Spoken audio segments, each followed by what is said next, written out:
Hello everyone, नमस्ते अनि स्वागत छ हजुरहरूलाई हिमालय किचनमा। आज म हजुरहरूको लागि लिएर आएको छु एकदमै मिठो चिकन करीको रेसिपी। ल अब यसको लागि मैले यहाँ लिएको छु 400 ग्राम चिकन र यसको मैले राखेँ 1 ठुलो चम्चा लसुन र अदुवाको पेस्ट, 2 ठुलो चम्चा दही,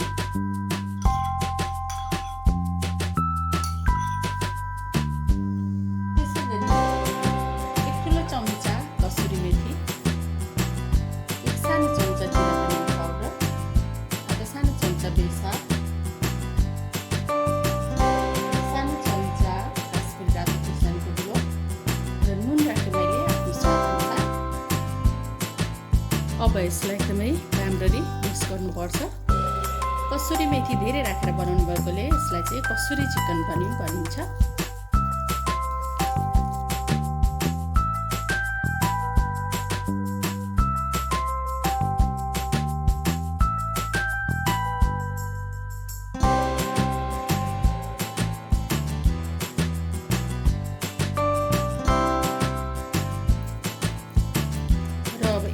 पछि यसलाई छोपेर आधा घन्टाको लागि राख्नुपर्छ।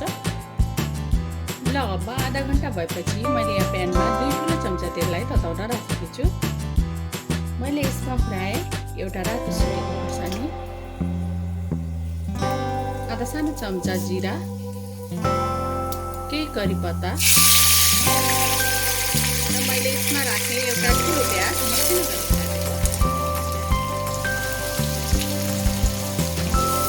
प्याजलाई केही बेर पकाउने।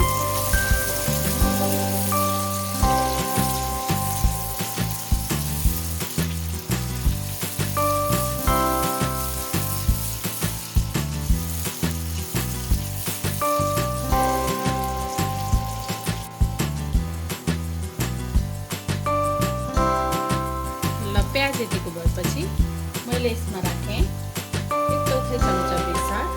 बेसार मैले अघि पनि राखेको छु म्यारिनेट गर्दा, र 1/4 चम्चा काश्मिरी रातो खुर्सानीको धुलो, र मैले यसमा राखेँ एउटा ठुलो टमाटर सानो गरेर काटेको। नुन राखेँ मैले थोरै, टमाटर राखेपछि अब यसलाई चलाइदिउँ।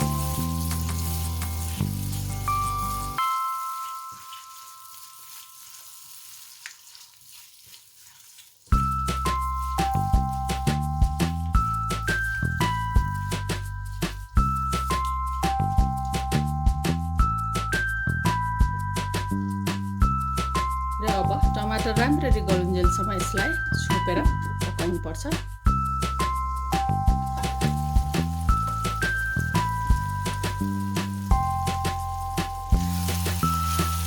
ल अब टमाटर राम्ररी गलिसकेको छ।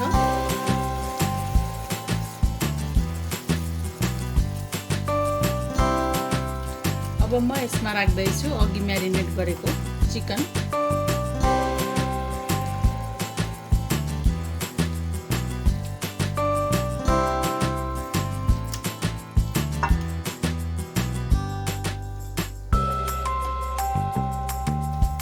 अब यसलाई राम्ररी मिक्स गरिदिउँ।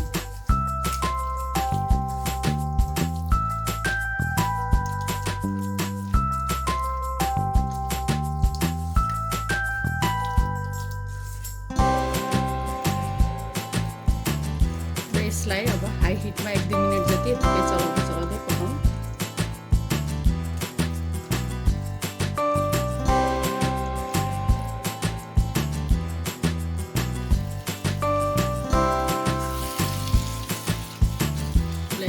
यसलाई चलाउँदै पकाएपछि अब यसमा मैले राखेँ 1 सानो चम्चा मिट मसला, चलाइदिउँ फेरि।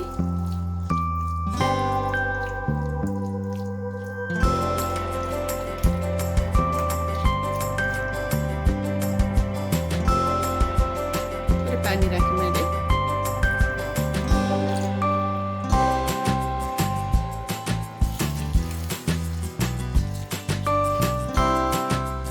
हामीले अरू स्पाइसेसहरू अघि म्यारिनेट गर्दा नै राखिसकेको छौँ। अब यसलाई छोपेर 20 मिनट जति पकाउने र बीच बीचमा यसलाई चलाउँदै हेर्दै गर्नुपर्छ।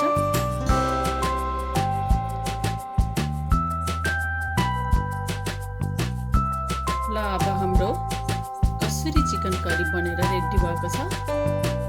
एकदमै मिठो देखिएको छ, एकदमै कलर पनि राम्रो देखिएको छ। मैले यसमा राखेँ हरियो धनियाको पत्ता। मैले मिट मसला राखेको भएर गरम मसला राखेको छैन। हजुरहरूलाई राख्न मनपर्छ भने राख्न सक्नुहुन्छ।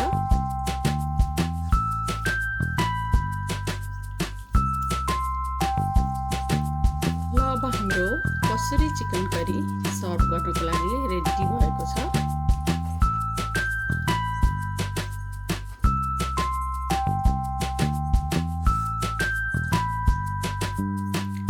अब मिठो कसुरी चिकन करी बनेर खानको लागि रेडी भएको छ। हजुरहरू पनि यसै गरी कसुरी चिकन करी बनाएर अवश्य पनि इन्जोय गर्नुहोला। हस् त यो रेसिपी हजुरहरूलाई राम्रो लाग्यो भने हाम्रो भिडियोलाई लाइक, कमेन्ट, सेयर गरिदिनु होला। यस्तै रेसिपीहरूको लागि हाम्रो च्यानललाई सब्सक्राइब पनि गरिदिनु होला। सब्सक्राइब गरिसकेपछि नजिकै रहेको नोटिफिकेसन बेललाई पनि अवश्य क्लिक गरिदिनु होला। फेरि पनि यस्तै मिठो परिकारको रेसिपी लिएर आउने हुन्छु। हाम्रो भिडियो हेरिदिनु भएकोमा हजुरहरूलाई धेरै